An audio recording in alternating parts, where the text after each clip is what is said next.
ចឹងអាចលេននេះវាមានរឿងចម្លែកមួយទៀតឧទាហរណ៍ឥឡូវក្នុងនឹងយើងមានជាតិកាល់ស្យូម1ជាតិដែក1ជាតិស្ពាន់ធម៌1តែអាចលេននឹងវាទៅស៊ីគឹបវាជុះមកវិញអាសារធាតុនៅក្នុងរបស់យើងមួយនេះប្រគុណឡើង10 20 30 ហ្មងកន្លែងហ្នឹងហើយដែលជីយើងវាខ្លាំងជាងជីគីមីយូរទៅ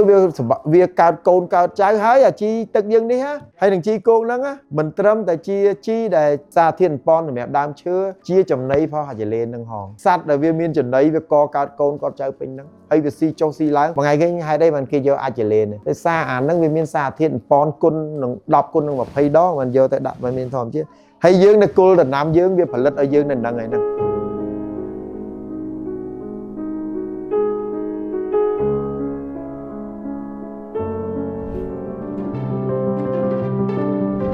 ជីសេរីរាង្គខ្មែរគឺជាមិត្តល្អរបស់កសិករជានិច្ចជីសេរីរាង្គខ្មែរចូលរួមថែរក្សាសុខភាពគ្រួសារ